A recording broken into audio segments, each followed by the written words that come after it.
Alaska, I think that maybe a yeba drew a nay in a government way, no.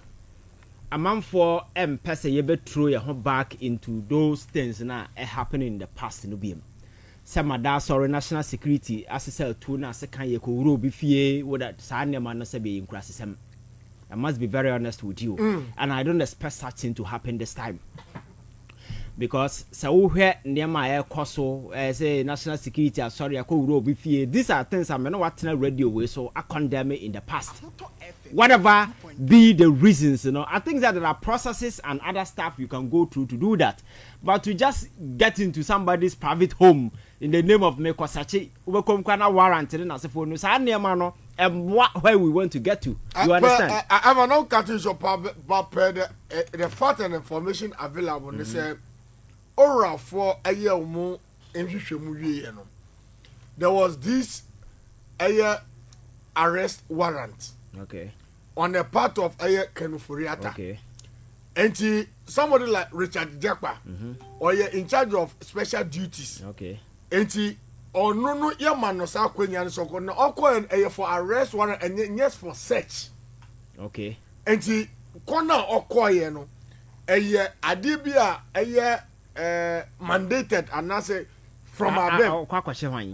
Ofori Attah. Oh, Alaska, this justification. No, that was. And America said, but it doesn't make sense. So proceed. Because Ofori Attah from day one, the special prosecutor said he's not in the country. That's right. And there has been several correspondences exchanging back and forth.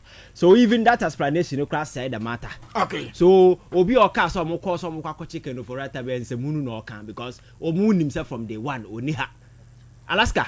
Yenina enim se niema Ofori Attah ya no airtime abufu. We want that particular guy to come and answer for his crimes. But you see, when you engage in some of these things, you know, divert amount for focus from the main issue. That right. Is my point too. Because issue by which our parliament, the other side and they're talking about the raid. But the core issue now, what did corruption cases and so forth. So you don't give them a reason. Okay. Say by you best sway from that particular thing. To speculate, and at the end of the day, you know, when say you give people that kind of energy to talk about certain things. Right. That is what I'm saying. Say we need to focus on the key matter. It's a fact. Special prosecutor, I can say, Ofori Attah are involved in a lot of criminal cases, and trust me, his level of involvement in a count because this SML deal may not have a count. That's right. Kwaya first one, you set up company and overnight. You crown not a judge, you indicted him. Exactly. I can want some national cathedral in some way. No one want some better can afford a bit me in one. So there are genuine issues and you see, so what kind of correspondences from special prosecutor or Chelsea can Ofori Attah Trabromo say or no on Tiapo and he's seeking medical care indefinitely in America, Alaska. That particular way no crowd, I think that and non say take center stage. This is an immediate past finance minister of Ghana. Okay. What's in a chroma for almost 7 good years. Senka medical infrastructure will chroma papa. Obaswan who saw America kwa healthcare. Very well. This is a guy said what bon kwasi abosia for almost 7 good years. On enamneso and on minor bubuno. That's right. He couldn't even complete a single hospital anywhere.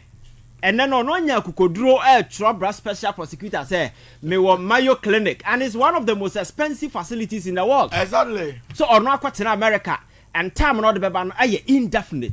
And I think that and as yes say interrogated those saying activities in our course within our politics. This is a finance minister.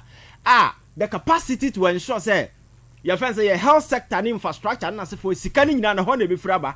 Yantiana John Mahama Kosi Ofori hospital see Kumase. Omo tenase for 8 good years. Emma hospital na titia pansam. And the Ofori hospital no ye na ye yanka so kwa America. And anipa no mo Kumase no. Dodo say na betimi akoto go kura so mo kwa hwe mo yare. But ende ono nya kokoduru aso an ho agu aluprema kwa kwatena ba bi se o sa no ho yade na onya ready opa asem bia pese obi na bisa na lawyers. Na hwana se ehia o lawyers. And it looks as if all other guys who are involved, none of them seem to be in this country. That's right. Now the question is, I wouldn't say about Papa. Why are you running away? So wouldn't say about Papa as a winner, Obia Bonea. I didn't think I wanted to now them baby. Clearly they know what they have done, and it's the reason why they are using some of these things as an excuse. Or they running away from accountability. And for me, that is unfortunate. It's the reason why I may say the special prosecutor no. I bet they not attention, you know, but quite way so they want making sure say the persons involved no, you have a due process. Now ya no, that's a prosecution be will go through or go through. And this is a cover crime be also ebema asabno ebe na 10 na kwakwa ya for fro. Everyone said your my no ma for kwan to go asem no. Exactly. That's right. Because I know the national security seminar about mu no, I divert amount for drain from the main issues. And so we tie Kissi Adjabeng press conference no ya na or say onyansum obia so obia nko chi obia. It was staged. Yes. Or say so which means special prosecutor enim ho hwe so obi ko Ofori Attah fie. And the question maybe say these security agencies now no so no what is the level of intra-agency collaboration that exists among them? That's right. Obi operate independently. Ghana is not a rogue nation. Obi sorry the ope. There should be some proper coordination between the various security agencies in Nasefo. And Alaska, you are now in him. So the national security any standing army.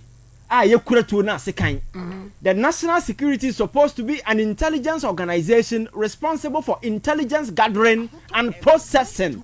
Just like exactly. That's right. You do investigations. You gather intelligence. You now process it, and where it is necessary to route to other organizations, you coordinate another day, up to date. Wouldn't be a walker. But in recent times, the national security is noted for all silly reasons. Yes, Afghanistan. But they are not even supposed to carry guns and those things. Exactly. It is an intelligence organization. And the idea banner say here say, yeah, search. Alaska, do you know what they are supposed to do? The police has a search authority through warrant, So either the police or any other institution, you coordinate with them. So what is this culture of going to a man for fear with the army men? Soldier for a man for fear, one terrorist no more pursue on my side. It doesn't make sense. So I think I see a reset here. Some of these things has to be considered, because you cannot be going to people's house with the military men in uniform with guns and as for signing money barbaric. That's right. You don't need to do that. But the focus, must be on the crimes these people have committed.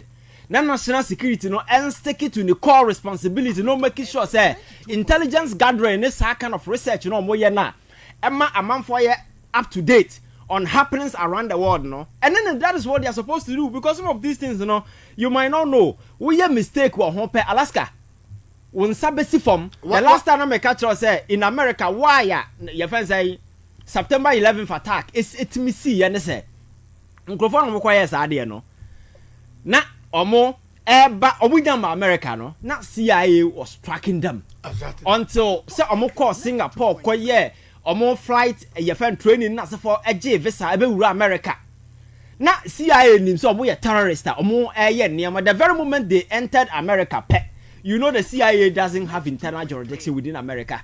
So they were supposed to alert the FBI say microphone na ye survey omo outside America say the omo ba be wura omanum. They didn't. And microphone be wura ekotua sika ko school kwaye say omo kotwi plane ko sua plane twi e de ko hijack plane na America because of intelligence failure, because they were supposed to inform FBI say you need jurisdiction to do internal investigation. Now microphone na track omo. So you need to take up. You need to take up so that you be at the same level. That is what we are supposed to do here. But I never national security namha yakwaji we car yakwakwa say yakwakobu we yakwa sa ndema ne ndema hunu. These are distractions. I think say the special prosecutor and the AG must focus on ensuring say Krono and Krofo Yabono, they don't go home scot free. Right. But Ghanaians will not forgive them. Because Krono are cost winning. SMLD I can set up company. Now within a short space. Company is all contract near shooting it down. No was Kobe shooting it down. Yes, and they are subcontracting to a company or that. Yaniba Hosono, now main company ama new one never take it over. A contract over billions of dollars. And fraud and corruption, because Ofori Attah be to no catch oh man go through Ofori Attah to meet in our office. Didn't sub bomb mine come you over 16 million. Said Monfan National Cathedral seed money. no afano hwadi. These are crimes these people have committed and they must answer. And the contractor or sorry unilaterally know what the penny term because I have first the president of us here. Sa niema we nyina nam so ma Ghana a lose huge sums of money and Ghana for want accountability. Now you making sure that we recover those money. And ade ba ko esama amanfo bisa a lot of questions has to do with the special prosecutor. The question is sa crimes in as for aye kan nyina no. Na ye nim dada investigation no why now and aye kase kenoforata ye hia no. Show the weakness institutions o kroma e suffer when government of the day no anya willing to cooperate. So we abrantie no press conference no ye na ebia wo said that tie nsem na all camp nsem na all can no but I didn't just listen to what he was saying. Me hwe ne posture ne demeanor the tone e kire say this is a guy or say baby as a border no so na yayi na why free. That's right. So some kind of a personal emotions crowd because Nania just said this time he's free to do what he's supposed to do.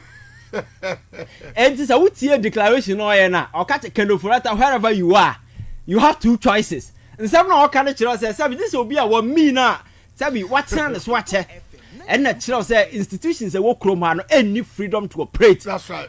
Say government no any ready to allow. And I think that is the freedom we need to accord state institutions and make sure say irrespective of whoever that is in government, these institutions will have a free room to ensure say they work and work perfectly. Because that is the only way. Alaska, corruption cases never koswa. Na Kenoforata and seven hour can in Semunu no to okeka. We best here. Nesina to na manager and not to na sebi okekan kwasasem because Alaska, we are finance minister of Ghana.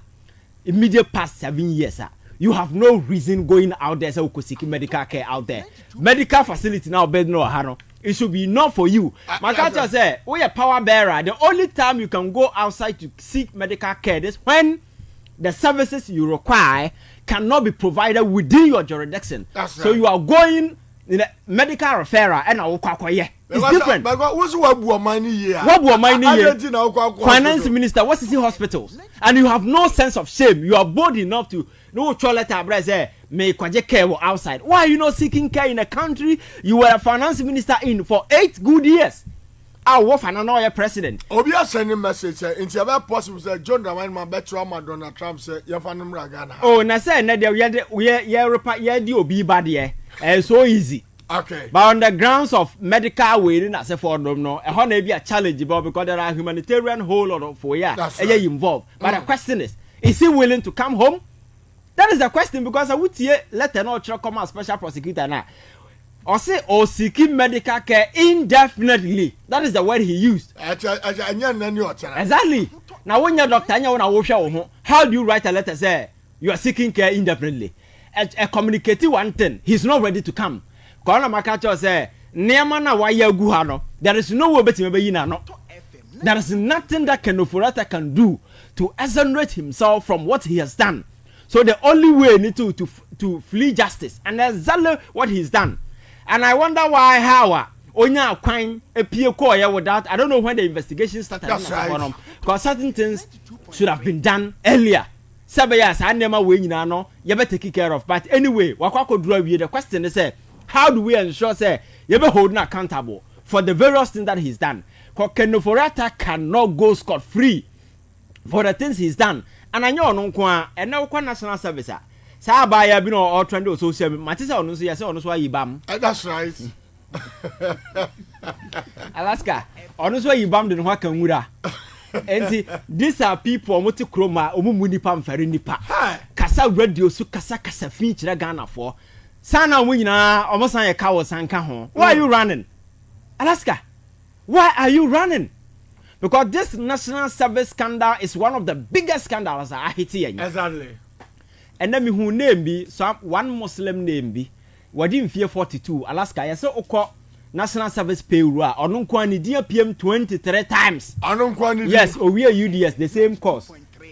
And I had a salary for almost 8 good years. One person 213 times and an dia PA documents him. And I had a salary. So which means ya said that packet ghost names are good. But as kana ye we are no that money and ka yebetimi double no e de tia nkra no ka amasabi Omotime di ye kakra. Obi you national service. Those times they were giving people 250 Ghana cedis. It got to a point 500 Ghana cedis. And then minimum be a drew. But Alaska now what's a cry here, Juma? Near to even less than 1,000, not 1,000 per. Abrabo now the bebo. 92.3. But these are people we expect them so above behind dying. A dinosaur or higher. Or a national service 1 year. Nippon and a dinosaur 2 years in advance. There's a minor on minor division. But I've arranged or your national service 1 year. Yes. A dinosaur high 2 years. Yes, a dinosaur. Sika the high that come on didn't change. That is the problem. And Sanyama way, you know, social issues you expect us to address. But Yatina say, I'm a Baku 40 Yatina office, baby. A real Sika Chichi, they say near the top football clubs near the Namha, and then or more life assistant. I was Ivan, yeah, advocate the Council of State.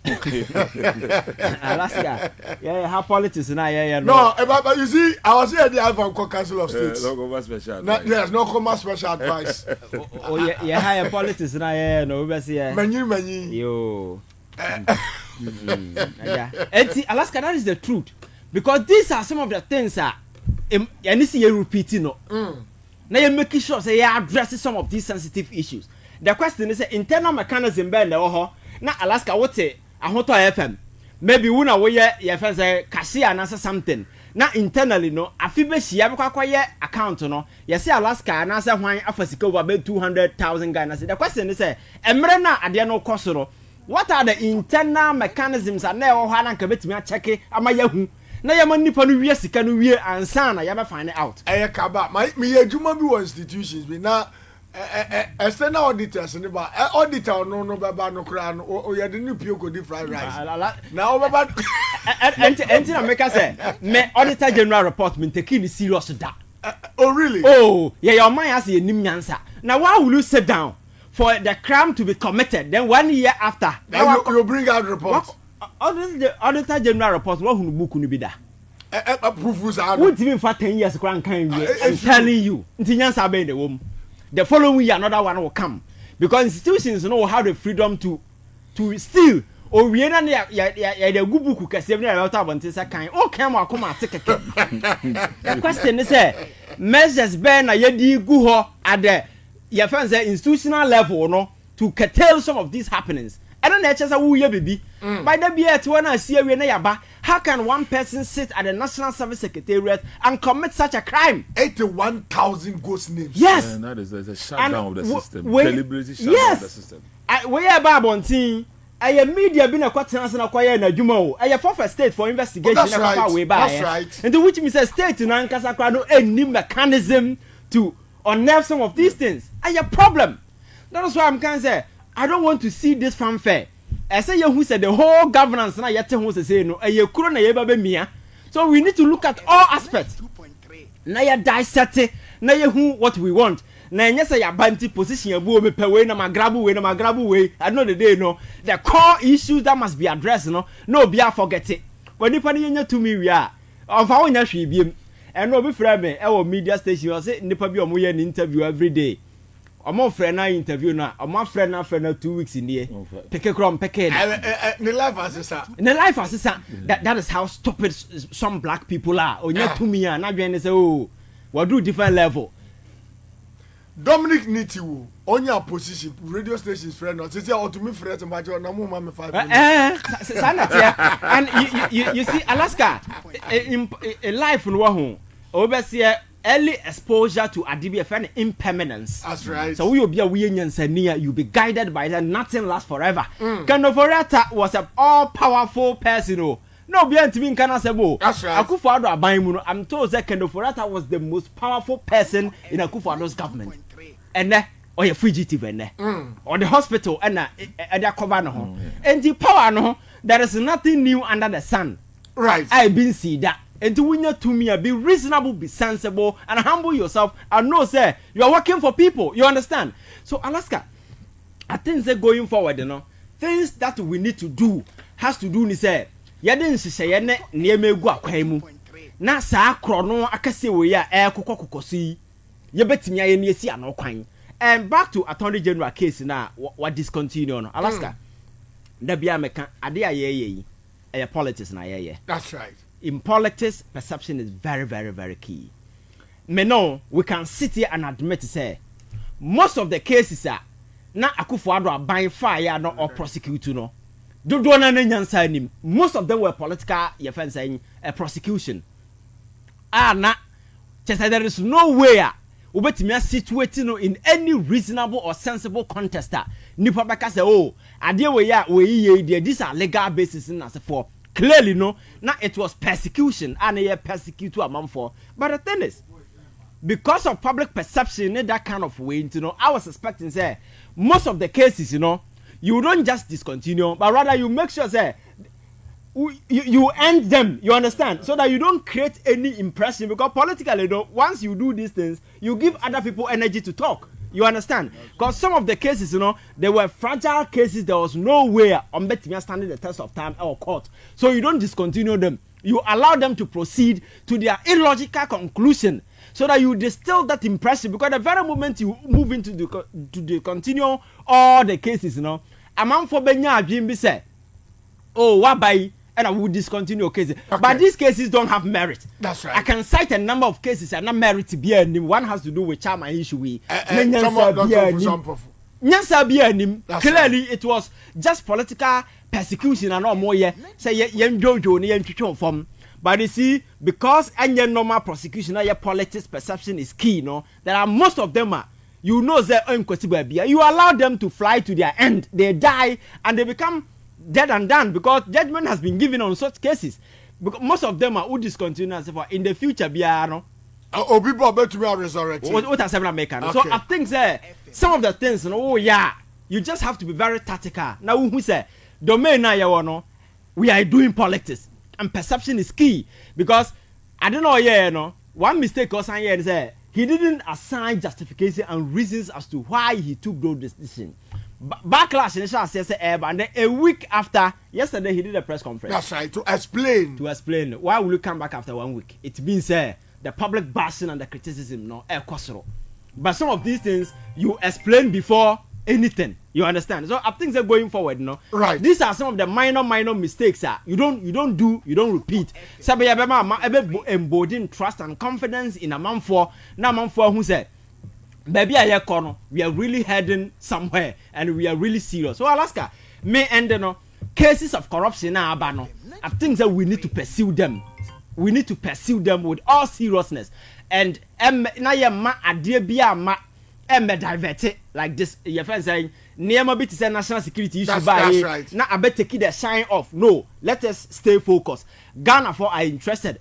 Ghana for want to recover their money. Obia we your mind sika bia wan fa kwan papa so anwie bia no, we need to make sure that we prosecute those people say be na insana ho amamfo, and nothing should distract her. And Ofori Attah is one of those persons, and several others. As I gives your warrant and as for national security and other people are people at the center of these things. Ghana for want to see what will become of these issues. They are very essential, very critical. So they should not allow anything to come in and cause anything about take away value in this case, because Ghana for are interested, and they will not forgive government if the government end up shirking this sacred responsibility. Because Alaska, Krono na air cost Kromano, one tina, Emma man for Akuma to 2 years, and we cannot allow it to continue. Right, that was Ivan Kyei innocent. Obia sending message. As Alaska, Mr. Kendi suggestion is Ivan any part of the Council of States. Contractor Penny be sending message was Alaska Mitrima Ivan Nemom over a lot of issues about Afenyo Makinsa. Say or say baby or the beko na criminating na on Lusuni seat. Yes, you say for the past 2.5 years, road fund bought chema or wine. That's a road fund bought chema or your one Afenyo Makinsa. Every month Sika pay no the coffee for free. Alaska. After marking on the name Honor, no one sem no. Now, what is outside into onya ministerial position that he cannot go to vetting and survive. But I'll do vetting for this how after marking any ministerial position because of various scandals. ADB. That's right. That's right. And some goodness so no is the reason why I want to mean a minister that, and he cannot, because he cannot survive any vetting. So I don't know by your friends say Osia Kwan. he is there or not that form that and who you fee. And do whatever be our shot at the white to be no door. About to form. That's exactly what he's doing. So for him, there are things that he while losing the relevance. Right. Tear away from mommy, maybe tear the explanation of fugitive. The OSP has declared Mr. Ofori Attah as a fugitive. As a fugitive. Mr. Speaker, in our local language, fugitive, in our local language, it means that what didn't work Kamura. What didn't work Kamura. Or, to put it simply, Wajibam. Wajibam. Wajibam. Or in the Hausa language, Otilo. Otilo. Or to put it in a more simpler way, Yagudu. It's as simple as that, Mr. Speaker. Mr. Speaker, we should not be afraid of 92.3. Alaska or Parliament.